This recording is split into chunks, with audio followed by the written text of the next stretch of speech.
देखो भाई, आज का टॉपिक रहेगा हमारा नरेशन का। किसका? अच्छा, नरेशन को कहते क्या हिंदी में जानते हो आप? कथन। कथन। क्या बोला जाता है?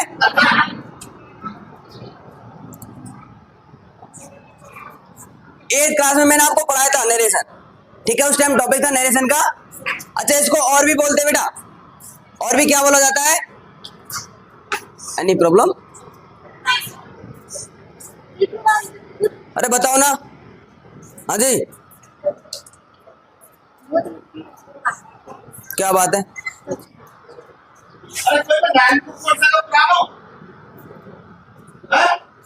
कंप्लीट है, लेते ही लोग क्लियर किया हो जाओ। आते हो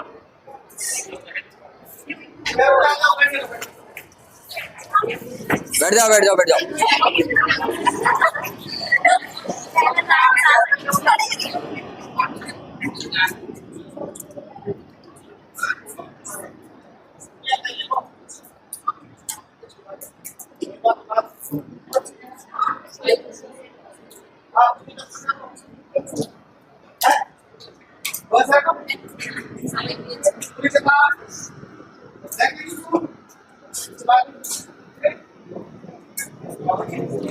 ए, आप साइलेंट लड़के, चुप अब आइएगा।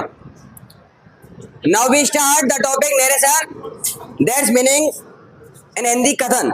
ओके, आज हम स्टार्ट करें अपना टॉपिक नरेशन का, जिसका हिंदी में अर्थ होता है कथन, ठीक है? अच्छा, इसको अन्य नामों से भी जानते हैं, अन्य नामों से, जैसे कि इसको स्पीच भी कहते हैं बेटा। क्या कहते हैं? ठीक है, स्पीच मान होता है भाषण। अच्छा, इसके अलावा इसको इनडायरेक्ट स्पीच भी बोला जाता है।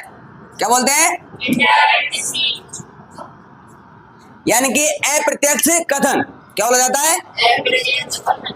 अच्छा, बात करेंगे इसकी डेफिनेशन की कि नरेशन कहेंगे किसे भाई? नरेशन कहते किसे? तो पहले डालो आप टॉपिक नरेशन, उसके बाद डेफिनेशन।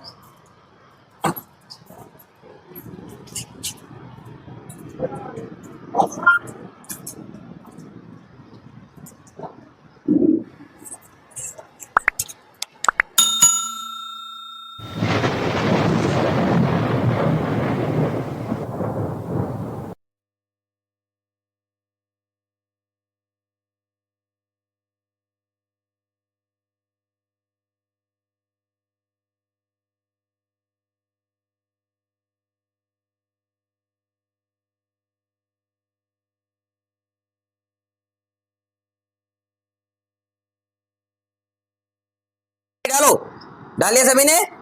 लिखते बेटा इसमें कि जब वक्ता द्वारा, अच्छा वक्ता जानते हो किसे कहते हैं? बोलने वाला। कौन? बोलने वाला। कि जब वक्ता द्वारा कही गई बात को,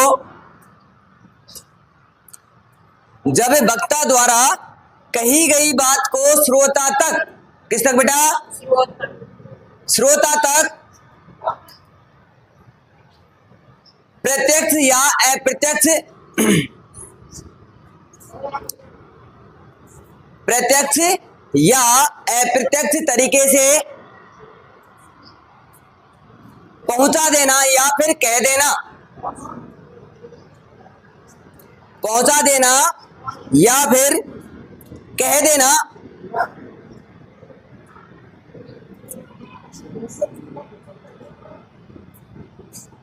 कथन कहलाता है। जिसे क्या कहते हैं बेटा हिंदी में, अंग्रेजी में नरेशन। क्या बोलते हैं? अच्छा, ये परिभाषा आपको समझ में आई क्या कुछ? हाँ जी, मैंने बोला कि जब वक्ता द्वारा कही गई बात को श्रोता तक, वक्ता होता है बेटा बोलने वाला, वक्ता माने बोलने वाला, और श्रोता होता है सुनने वाला। कि जब वक्ता द्वारा कही गई बात को प्रत्यक्ष या अप्रत्यक्ष तरीके से, कैसे? प्रत्यक्ष या अप्रत्यक्ष तरीके से पहुंचा देना या फिर कह देना, क्या कहलाता है? कथन कहलाता है। गुरु जी अब भी समझ में नहीं आया, नहीं आया तो देसी भाषा हम समझे, फिर अपन की भरतपुर के लेंगे उसमें, ठीक है? अच्छा, अच्छा माना मैंने कहा कि भाई एक तो होता है इसमें स्पीकर, क्या होता है,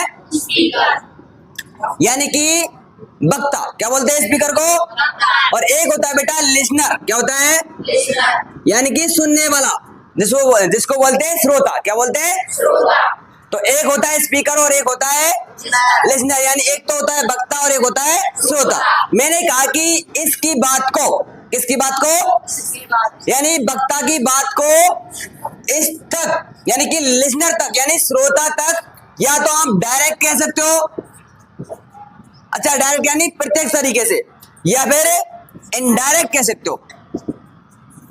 तो इसी को क्या कह देंगे, नरेशन कह देंगे। क्या कह देंगे भाई, अब भी नहीं आई, तुम्हारे चेहरे के जो नूर है ना वो उतरे पड़े। मान के चलो ये सोनम है, क्या भाई, और ये है रश्मि,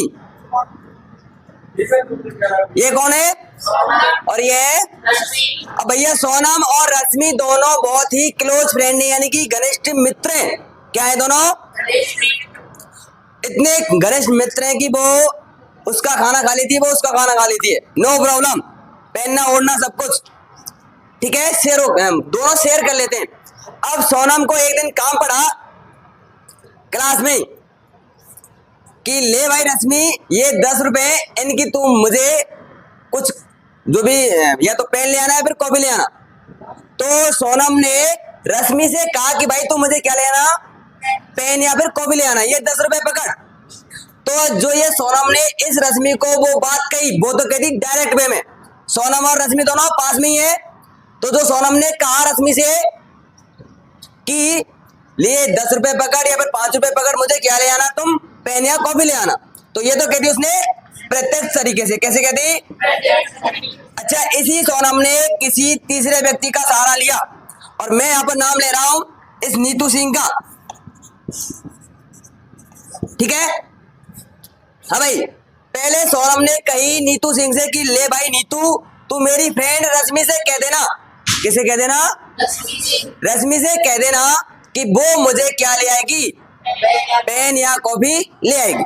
अच्छा ये तो था हमारा डायरेक्ट ही सोनम ने किससे कह दिया, रश्मि से कि ले भाई रश्मि तू मुझे क्या लेना, पेन या कॉपी लेना, 10 रुपए पकड़। अच्छा इसी सोनम ने फिर दूसरा तरीका अपनाया कि भाई नीतू वो मेरी फ्रेंड है ना रश्मि, उसको ये 10 रुपए दे देना, वो मुझे क्या ले आएगी, पेन या कॉफी ले आएगी। तो एक तो तरीका हुआ हमारा प्रत्यक्ष, यानी जो बात थी वो तो कहती सोनम ने रश्मि से डायरेक्ट ही कहती कि ले भाई ये 10 रुपए ले और पेन कॉपी ले आना, और एक तरीका लिया उसने तीसरे व्यक्ति का, यानी कि नीतू सिंह का। तो जब नीतू सिंह को अपना रही है, यानी अपने दोनों के बीच में कोई तीसरा आ रहा, तो वो क्या हो गया, अप्रत्यक्ष तरीका हुआ।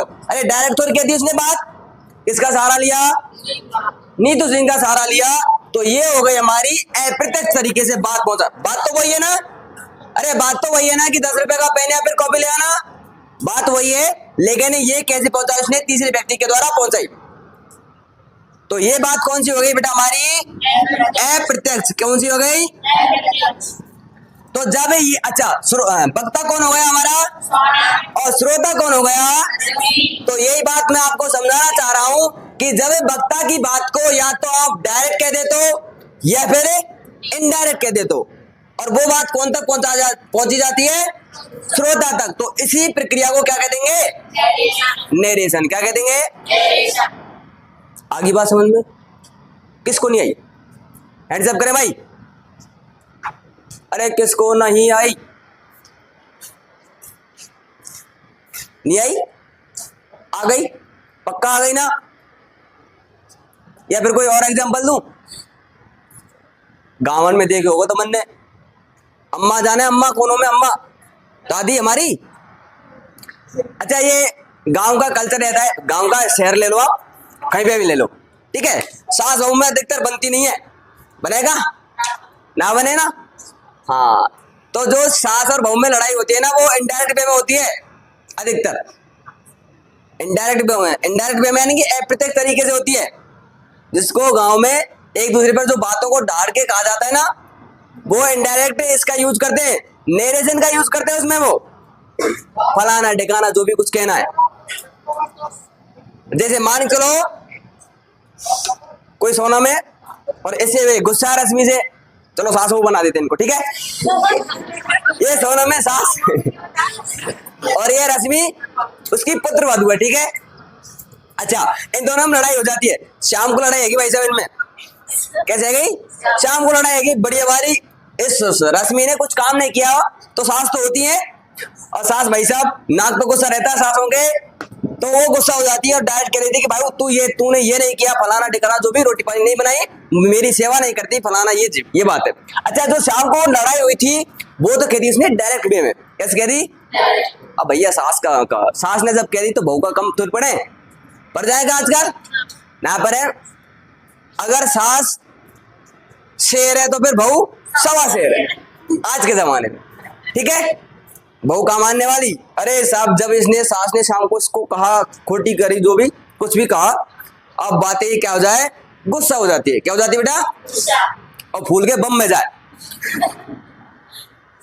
या ने फोन करे और रश्मि ने कौन को, कोई नीतू सिंह है, ठीक है। अच्छा, ये तो थी अच्छा, इसके हस्बैंड को फोन किया, ठीक है, यानी पतिदेव को फोन किया सुबह, तुम्हारी मम्मी ने तो मोते ऐसे ऐसे कही है, मैं ना रुकूं, मैं तो तलाक चाहूंगी, अब मैं रुकूंगी नहीं। कह तो त्यारी मैया समझा रहे हो, नहीं तो मैं जाऊंगी ना अंते। अच्छा, इस रश्मि ने किसको कहा? अपने हस्बैंड को कहा। अब हस्बैंड जी ने किसको कहा? फिर अपनी मम्मी को कहा। अच्छा, ये भी फिर गुस्सा में थी, इसने भी फोन किया कि बेटा तेरी बहू ऐसे ऐसे बात है, काम ना करे, पूरे दिन सोती रहे, पंखा चला के कूलर चला के, नहीं ना चाय पानी बनावे ना रोटी पानी बनावे, शाम को ना सेटिंग दे रोटी पानी खावे। अच्छा, जब सोनम ने यानी सास ने उसको फोन किया, इधर से भी सुन रहा है ये और इधर से भी सुन रहा है। अच्छा, इन दोनों की जो बात है अब किसके माध्यम से हो रही है? उसके हस्बैंड के माध्यम, ठीक है, यानी रश्मि के हस्बैंड के माध्यम से, और ये सोनम का क्या हो गया? बेटा हो गया, ठीक है। तो जब शाम को लड़ाई हुई थी तो हो गई थी उनमें डायरेक्टली, कोई इसका काम नहीं पड़ा। अच्छा, जब अगले दिन लड़ाई हुई रही है, फिर जो आगे प्रोसेस हो रहा है, सोनम की बातें किसके माध्यम से पहुंच रही है? उसके पति के माध्यम से। रश्मि की बातें किसके माध्यम से पहुंच रही है? उसके पति के माध्यम, ठीक है, ठीक है, सॉरी, सोनम का ये बेटा और रश्मि का हस्बैंड। तो जब इन दोनों की बातें कैसे पहुंच रही है? इनडायरेक्ट वे में पहुंच रही है ना। अरे सोनम भी शिकायत कर रही है इधर से, और इधर से रश्मि भी शिकायत कर रही है, और दोनों को बातों को कौन पहुंचा रहा है? सोनम का बेटा और रश्मि का। तो ये तो तरीका हो गया अप्रत्यक्ष। कैसे हो गया? और ये हो गया। अब आगे बात समझ में, इसी प्रक्रिया को क्या कह देंगे? नहीं सर, कोई दिक्कत? अब भैया गाँव में देखे हो तब ने जाड़े में शाम को ताबे को भैया बोलिया में काके में बंदे लकड़ी लिया में, और गांव में ईंधन रखे रहते हैं प्रत्येक गांव में, ठीक है। और नए छोरा सापरे उदम गारे हो में ही भैया कोई ईंधन हो लिया है और ताप लिए। जब सुबह आवेगी, बाकी मतलब जो उसका मालिक है ईंधन का, भाई साहब ऐसी ऐसी गाड़ी देवे। अच्छा, उसका नाम तो नहीं लेगी कि कौन ले गया, क्योंकि उसको पता नहीं है, तो गाली इस प्रकार की देती है कि तुम सुन नहीं सकते। तो जो वो गाली दे रही है ना, जो ले गया उससे दे रही है, उसका नाम तो नहीं पता है, लेकिन कैसे दे रही है? वो इनडायरेक्ट वे में दे रही है, यानी अप्रत्यक्ष तरीके से दे रही है ना, तेरा फलाना हो जाए, ठिकाना हो जाए, वो हो जाए। तो जो वो ये सारी प्रक्रियाएं ये किस में होती है बेटा? नरेशन में। किस में होती है? अब आगे बात समझ में, नरेशन कहेंगे कैसे? अरे आगे क्या तो डालो अब कि नरेशन दो प्रकार का होता है।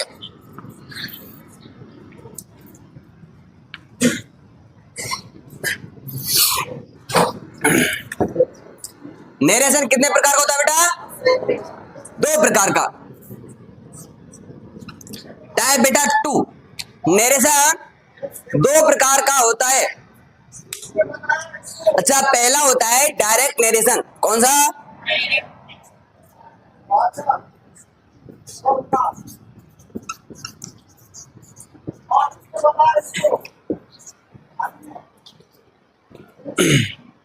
अच्छा, इसको हिंदी में क्या कहेंगे बेटा? प्रत्यक्ष कथन। क्या कहेंगे? डालो अब इसके आगे कि जब वक्ता की बात को, इसकी बात को, जब वक्ता की बात को श्रोता तक, जब वक्ता की बात को श्रोता तक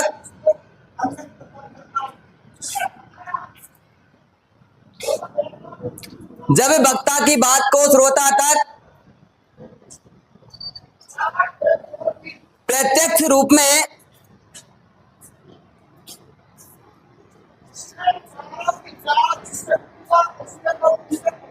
या जैसे ही प्रत्यक्ष रूप में या सीधा का सीधा ही कह देना या फिर पहुंचा देना। जब वक्ता की बात को श्रोता तक प्रत्यक्ष रूप में या सीधा ही कौमा जैसे का तैसा, यानी जैसे ही कि जो उसने बात की है उसी प्रकार से जैसे के तैसे के रूप में पहुंचा देना या फिर सीधा ही पहुंचा देना प्रत्यक्ष कथन कहलाता है।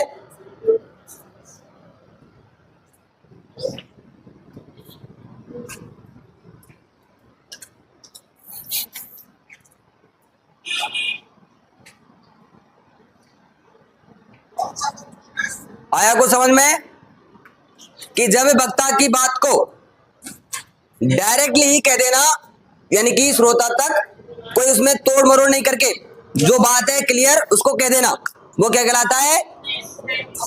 डायरेक्ट नरेशन कहलाता है। अच्छा, दूसरा रहेगा बेटा हमारा इनडायरेक्ट नरेशन। क्या रहेगा?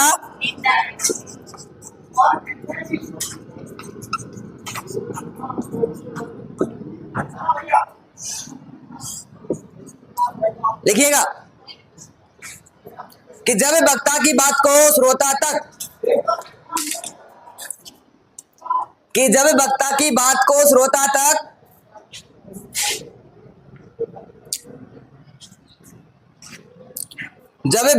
बात को श्रोता तक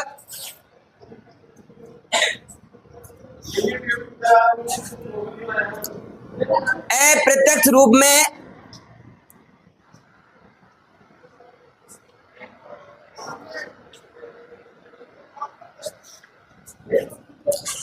जब वक्ता की बात को श्रोता तक अप्रत्यक्ष रूप में या जैसे को तैसा न कह करके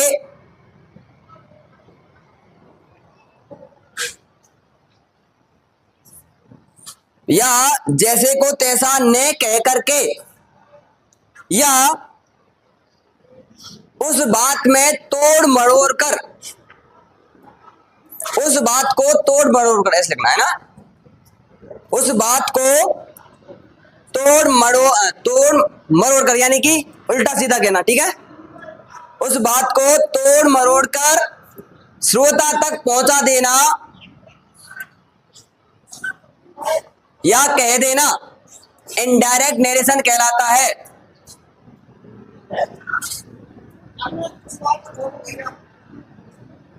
क्या कहा मैंने कि जब वक्ता की बात को श्रोता तक इनडायरेक्ट वे में हम कहते हैं, उसको क्या कह देंगे?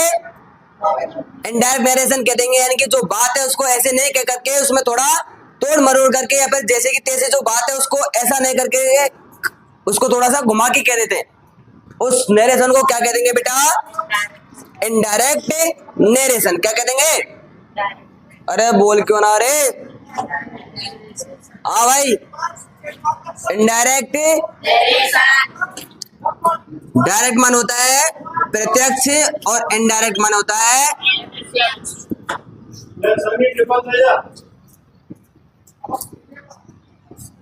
कोई दिक्कत यहां तक किसी को? हाँ भाई बीना, एनी प्रॉब्लम? ये शर्मा जी कोई दिक्कत?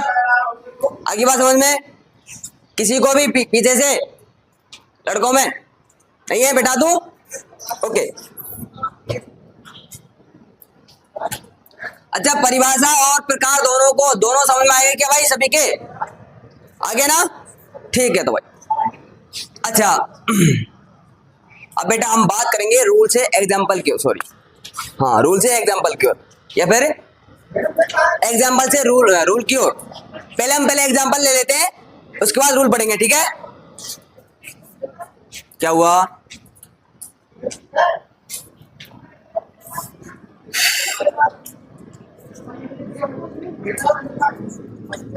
Radha said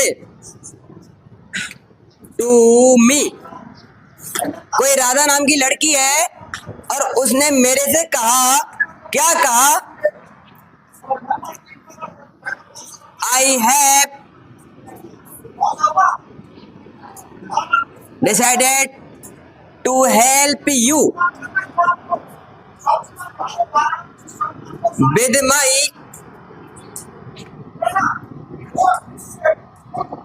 with my this year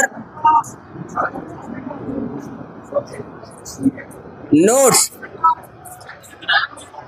क्या हुआ? दिख जाएगा। अच्छा, मैंने कहा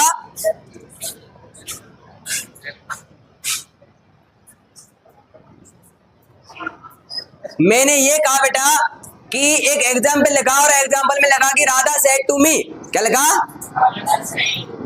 राधा सेड टू मी, उसके बाद कॉमा इन्वर्टेड कॉमा चालू,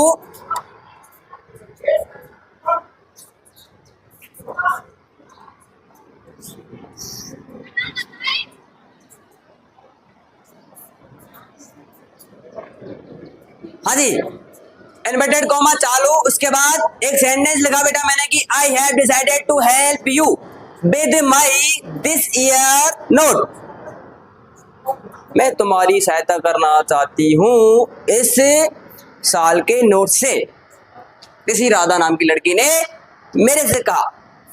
अच्छा बेटा, ये जो राधा है ना, इसने मेरे से डायरेक्ट कह दिया कि मैं तुम्हारी क्या करना चाहती हूँ? सहायता करना चाहती हूँ। ठीक है, तो ये तो हो गया बेटा हमारा डायरेक्ट नरेशन। क्या हो गया? अच्छा, इसको अब मैं इनडायरेक्ट में बदल रहा हूँ। किस में बदल रहा हूँ? तो राधा को राधा ही लिख देंगे बेटा, और सेड टू को टोल्ड में बदल देंगे। किस में बदल देंगे? और उसके बाद मी इन्वर्टेड कॉमा हटाकर डेट लगा देंगे। क्या लगा देंगे? डेट लगा देंगे। इसके बाद बेटा प्रोनाउन संबंधी चेंज करेंगे। प्रोनाउन है हमारा आई। क्या है? तो आई किसके अनुसार बदलेगा? आई यानी first person change according to subject. किसके अनुसार बदलेगा? तो आई हमारा सब्जेक्ट है, तो फिर राधा के लिए सब्जेक्ट क्या बनेगा प्रोनाउन का? सी। तो यहाँ पर लगा देंगे सी। आई के स्थान पर क्या गया? समझाऊंगा बेटा कैसे कैसे आएगा। ठीक है, नो प्रॉब्लम। ये तो सिर्फ एक एग्जांपल दे रहा हूँ।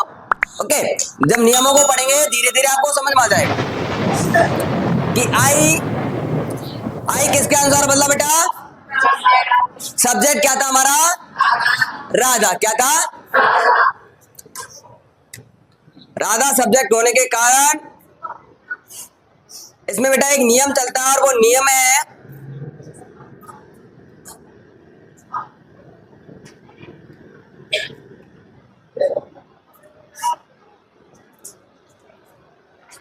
है सन बटे 1 2 3।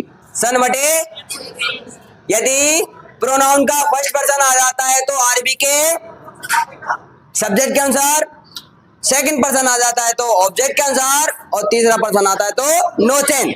ठीक है, तो आई किसके अनुसार बदल दिया बेटा मैंने? राधा के अनुसार। राधा क्या है? सब्जेक्ट है, और राधा के लिए सब्जेक्ट क्या बनेगा? सी। अच्छा बेटा, इसके बाद हमारा दे रखा है टेंस। क्या दे रखा है? अच्छा, प्रेजेंट परफेक्ट टेंस बदलता है बेटा 5 परफेक्ट टेंस में। तो हैड की जगह क्या कर देंगे? Had decided to help you. अच्छा, यू कौन सा प्रोनाउन है हमारा? कौन सा हुआ पर्सन? Second person. कौन सा पर्सन? Second person change according to object.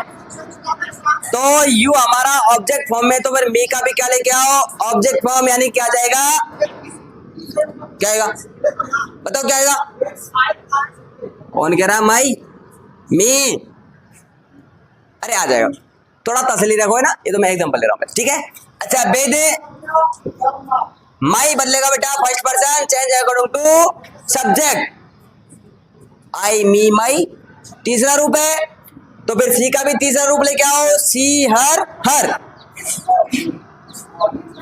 जिसका बन जाएगा बेटा दैट ईयर नोट्स। गुरुजी कचू समझ में नहीं आया, ऊपर पे जा रहा है ना बेटा। ये है हमारा डायरेक्ट नरेशन और ये है हमारा इनडायरेक्ट नरेशन। मैंने डायरेक्ट को किस में बदल दिया, इनडायरेक्ट में बदल दिया। यानी ये बात थी जो तो थी डायरेक्ट रूप में और ये बात थी इनडायरेक्ट रूप में। देखो ऊपर देखो कि Radha said to me, Radha ने मेरे से कहा कि I have decided to help you, मैं तुम्हारी सहायता करना चाहती हूँ with my this year notes, कि इस साल के नोट्सों से, जो भी नोट्स है उसके पास, उन नोट्सों से वो मेरी क्या करना चाहती है। लेकिन इसी बात को उसने घुमा फिरा कर कह दिया कि राधा टोल्ड मी, राधा ने मुझे बताया, राधा ने मुझे और क्या बताया, दैट माने कि she had decided to help me, कि वो मेरी सहायता करना चाहती है विद हर, उसके दैट ईयर नोट, उस साल के नोट्सों से, उस साल के, यानी कि जो उसके पास नोट्स पड़े हैं उनसे वो मेरी क्या करना चाहती है। और वो डायरेक्ट कह रही है, राधा मेरे से कह रही है कि मैं तुम्हारी सहायता करना चाहती हूँ साल के नोट्सों से। लेकिन दूसरे सेंटेंस में वो कह रही है उसने मुझे बताया है और ये बताया कि मैं तुम्हारी सहायता करना चाहती हूँ। अरे दोनों का अंतर दिख रहा है आपको? अच्छा जी, देखिए बेटा, ये जो इन्वर्टेड कॉमा है, क्या कह रहा हूं मैं, इन्वर्टेड कॉमा के जो अंदर वाला सेंटेंस होता है इसको बोलते हैं रिपोर्टिंग स्पीच। क्या बोलते हैं? और जो इन्वर्टेड कॉमा के बाहर वाला सेंटेंस है इसको बोलते हैं रिपोर्टिंग वर्ब। क्या बोला जाता है? इन्वर्टेड कॉमा के बाहर वाले सेंटेंस को क्या कहेंगे? Reporting verb. और इन्वर्टेड कॉमा के अंदर वाले सेंटेंस को क्या कहेंगे? Reporting speech. और जो ये नीचे वाला सेंटेंस बना हुआ है इसको बोल देंगे इनडायरेक्ट स्पीच। क्या बोल देंगे? आगे बात समझना, क्या बोल देंगे इसको नीचे वाले को? अरे वो तो था हमारा डायरेक्ट स्पीच या फिर डायरेक्ट नरेशन, और ये नीचे वाला क्या बन गया? इनडायरेक्ट नरेशन या फिर इनडायरेक्ट स्पीच। और जो इन्वर्टेड कॉमा के बाहर वाला सेंटेंस है उसको कह देंगे रिपोर्टिंग वर्ब, और इन्वर्टेड कॉमा के अंदर वाला सेंटेंस क्या कहलाएगा? स्पीच। तो डालो भाई रिपोर्टिंग वर्ब। पहले इस सेंटेंस को उतारो।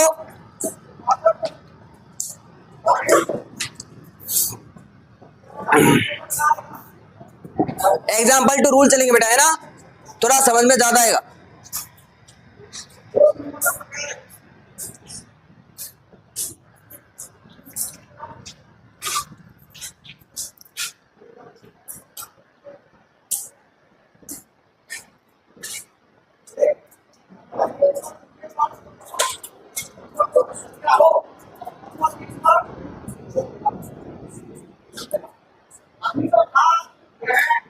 सही बैठ जा भैया।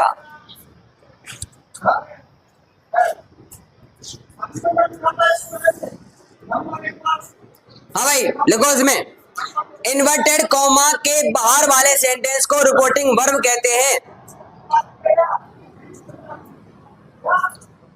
इन्वर्टेड,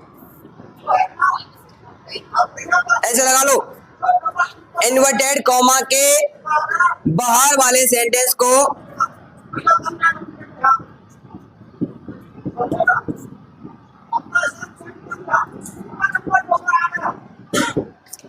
इन्वर्टेड कॉमा के बाहर वाले सेंटेंस को रिपोर्टिंग वर्ब कहते हैं।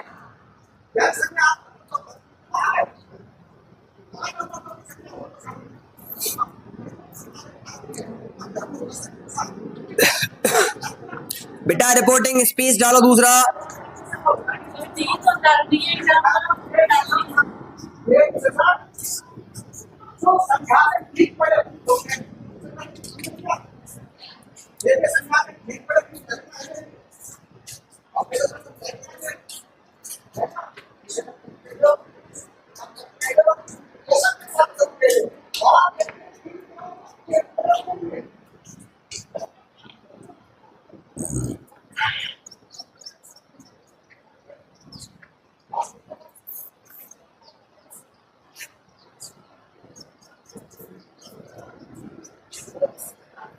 इन्वर्टेड कॉमा के अंदर वाला सेंटेंस रिपोर्टिंग स्पीच कहलाता है। इन्वर्टेड कॉमा के अंदर वाला सेंटेंस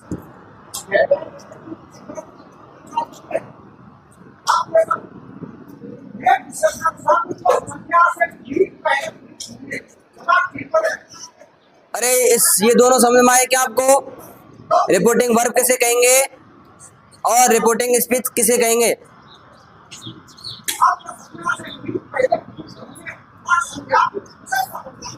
खुशबू दिक्कत ना आने भाई, यू डोंट वरी।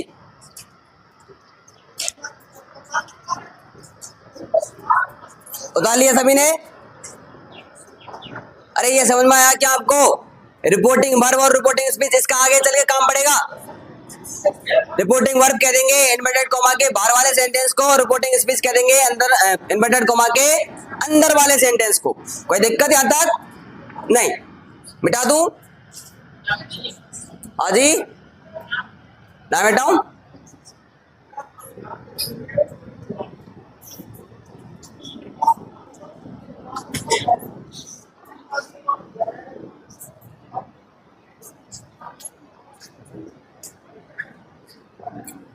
हाँ बेटा, डायरेक्ट से अब डालेंगे बेटा टॉपिक, डायरेक्ट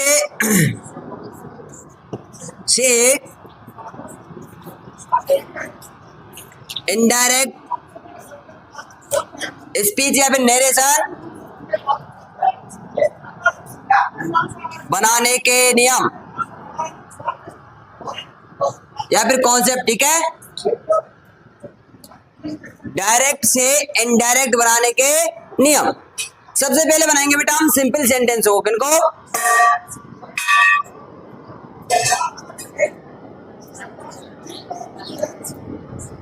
हाँ जी, यहां से आगे कल।